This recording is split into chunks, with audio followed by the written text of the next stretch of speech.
पूरे देश के अंदर जातीय जनगणना हो, जिसकी जितनी आबादी हो उतना उसकी भागीदारी हो। नीतीश कुमार चाहे तो केंद्र की सरकार गिर जाएगी और हमारा जो मांग है हमारा तुरंत वहाँ मांग पूरा हो सकता है। जो कोलिजियम सिस्टम के तहत जो जजों की बहाली होती है, मोदी जी बोल रहे हैं कि हम भी आरक्षण से ही आए हैं, इसलिए हम आरक्षण को समाप्त नहीं होने देंगे। ना समाप्त आखिर हो रही है तो ये सब कैसे हो रहा है, प्राइवेटाइजेशन कैसे होते चला जा रहा है। नीतीश कुमार जी का देन है कि मांझी जी को नेता बना दिए। अभी जो दलित का छेड़छाड़ किया गया संविधान में, जो सुप्रीम कोर्ट किया, जब मैदान में आने के बाद है से उनको समर्थन करना चाहिए। आरक्षण को ही समाप्त कर देना चाहिए। मेरा बेटा जनरल पर लड़ेगा, इसलिए कि उनके बेटा सभी है से एंगेज हो गया है और वो बहुत अमीर हो गए हैं। मांझी समाज में वो अमीर हो गए हैं। अब अमीर हो गए, उनकी ज़रूरत नहीं है, इसलिए आरक्षण का बात नहीं करते हैं कि समाप्त कर। अगर समाप्त कर दिया जाए आरक्षण तो एक भी दलित का बेटा, अति पिछड़ा का बेटा, महादलित का बेटा, पिछड़ा अति पिछड़ा का बेटा नहीं आएगा,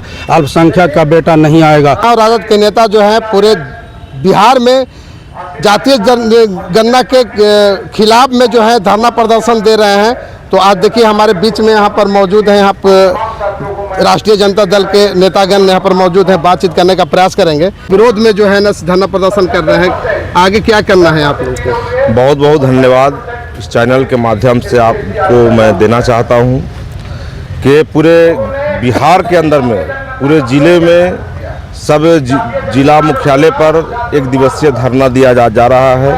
आदरणीय नेता के आदेशानुसार ये पूरे बिहार में माननीय नीतीश कुमार जी और तेजस्वी प्रसाद यादव जी की जो 17 महीने की सरकार जो थी, उस सरकार के कार्यकाल में ये जातीय जनगणना कराई गई और जातीय जनगणना के अनुसार इस बिहार में 65% आरक्षण की दायरा बढ़ाई गई। लेकिन यहाँ के मनुवादी, सामंतवादी जो विचार के रखने वाले लोग इसको सुप्रीम कोर्ट करके इसको रोक लगाने का काम किया है। तो उसी के विरोध में आज हम लोग यहाँ राष्ट्रीय जनता दल की ओर से यह आह्वान हुई कि हम लोग एक धरना का आयोजन किया जाए और धरना के माध्यम से सरकार को निर्देशित करना चाहते हैं, कोर्ट को निर्देशित करना चाहते हैं कि इस देश में, पूरे देश के अंदर जातीय जनगणना हो और जितनी इस देश में जनगणना के अनुसार जिसकी जितनी आबादी हो उतना उसकी भागीदारी हो। ये हमारे जगदो प्रसाद ने भी यह नारा दिया था, जितनी जिसकी संख्या भारी उसकी उतनी हिस्सेदारी। तो नीतीश कुमार जी जो है सुप्रीम कोर्ट तक जाने के बात कर रहे हैं। सुप्रीम कोर्ट तक अगर जाते हैं अगर, तो जी इनकी मेल से सरकार या केंद्र में चल रही है। अगर इनकी नीयत साफ होती, ये चाहते हैं कि मिल करके दोनों दने से रहे, तो ऐसी नीति नहीं चलती है। राजनीति में आपका नीयत साफ करके रखना होगा कि आप किधर हैं। कभी कहते हैं कि हम यहाँ भी करेंगे और एक तरह सरकार की समर्थन देते हैं की मदद से केंद्र में सरकार है। अगर नीतीश कुमार चाहे तो केंद्र की सरकार गिर जाएगी और हमारा जो मांग है हमारा तुरंत वहाँ मांग पूरा हो सकता है। नीतीश कुमार जी आरक्षण का समर्थन है तो इनका भी स्वागत है। समर्थन खाली कहने से नहीं ना होगा, हमको दिलवा दें, हम लोगों को मिल जाए, तब हम इसको मानेंगे। हम कहते हैं कि कट जाएंगे, मर जाएंगे, लेकिन आरक्षण को समाप्त नहीं किया। ऐसा लगता है आपको? कैसा ये कहते हैं लेकिन करते कहाँ है? आज तक हम लोगों ने खाली इनकी बात सुना, लेकिन करते नहीं है, ये खाली कहते हैं। इनकी सहयोग से केंद्र में सरकार है, मोदी की सरकार, और मोदी की सरकार से मेल से जो कोलिजियम सिस्टम के तहत जो जजों की बहाली होती है, ये सरकार के निर्देश जैसे जैसे होता है वैसे वैसे वहाँ सुप्रीम कोर्ट के लोग आदेश पारित करते हैं। मोदी जी भी कह रहे हैं कि कोई माय का लाल नहीं है जो आरक्षण को समाप्त कर देगा। और माय का लाल है तो आप देख ना रहे हैं पूरे देश और प्रदेशों में क्या हालात है यहाँ पर। अभी जल्दी में ना आपका पूरा यहाँ पूरे प्रदेश में, पूरे देश के अंदर में एक बहुत बड़ा आंदोलन हुई यहाँ पर एससी एसटी के लोगों ने किया। ये कहते हैं लेकिन करते नहीं हैं। हर बार हम लोगों ने ये बात सुना कि हम बाबा साहब अम्बेडकर को मानने वाले लोग हैं, लेकिन बाबा साहब अम्बेडकर के नाम लेकर के लोगों को ठगने का काम करते हैं। ये सावरकर और गोलवरकर के मानने वाले लोग हैं। मोदी जी बोल रहे हैं कि हम भी आरक्षण से ही आए हैं, इसलिए हम आरक्षण को समाप्त नहीं होने देंगे। ना समाप्त आखिर हो रही है तो ये सब कैसे हो रहा है, प्राइवेटाइजेशन कैसे होते चला जा रहा है। आखिर आरक्षण तब ना काम करेगा जब यहाँ सेक्टर बचेगी। सब सेक्टर को प्राइवेट में सम्मिलित किया, मैंने किसी अंबानी अंडानी के हाथों में दिया जा रहा है। वैसे लोग जो पूरे प्राइवेट हो जाएगा तो सरकारी फिर बचेगा ही नहीं, तो आरक्षण के काम किस काम का रहेगा। अब देख रहे हैं हर चीज़ों में ऐसी हो रही है। आगे क्या करने वाले हैं आप लोग? आगे जैसे हमारे पार्टी का निर्देश होगा, पार्टी के स्तर से पार्टी ने जो हमारा निर्णय लिया है ये पूरे देश के अंदर एक आंदोलन होगी। ये पूरे देश के में जब वो सदन में है तो हम लोग सड़क पर आंदोलन कर करके और अपना हक अधिकार हम लोग लेने का काम करेंगे।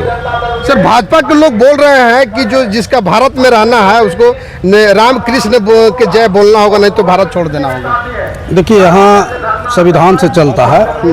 यहाँ भारत जो है, बाबा साहब के संविधान जो है, संविधान से चलता है, न कि भाजपा से चलता है। हम राम को भी मानते हैं, रहीम को भी मानते हैं। हम सभी धर्म को कदर करते हैं, मेरा नेता कदर करते हैं। और हम बौद्ध को भी मानने वाले हैं, जैन को भी मानने वाला, ईसा को भी मानने वाला, इस्लाम को भी मानने वाले, राम को भी मानने वाले हैं। क्योंकि हम लोग भी हिंदू धर्म का हैं, हिंदू का बेटा हैं, राम के मानने वाला, मगर वो जय श्री राम कहने वाले हम लोग नहीं हैं। और अयोध्या और आपको बनारस बना देने से आपको ऐसे कल्याण नहीं होगा।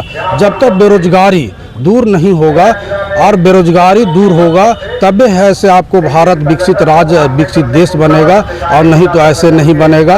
आप नरेंद्र मोदी 5 किलो अनाज देते हैं तो कहते हैं कि हम अनाज देते हैं, फ्री में देते हैं, 80 करोड़ के देते हैं।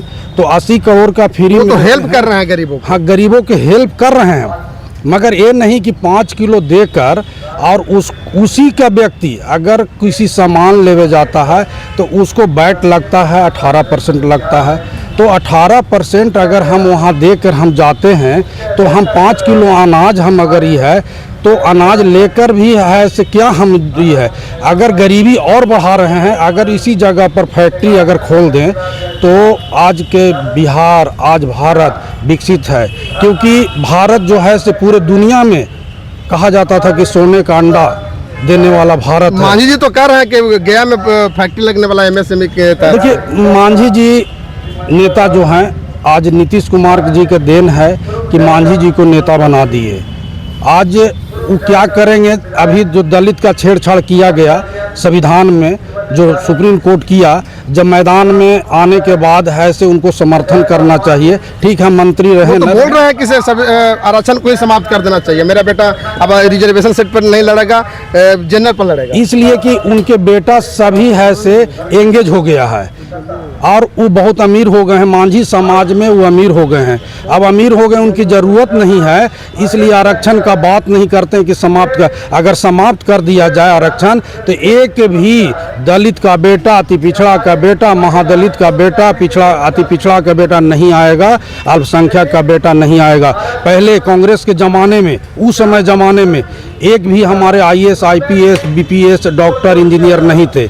आज के डेट में लालू जी, जगदो प्रसाद का देन है कि आज हमारे हर एक मतलब जिला में 10 गो 20 गो IAS, IPS, BPS मतलब अफसर हैं, डॉक्टर हैं, इंजीनियर हैं।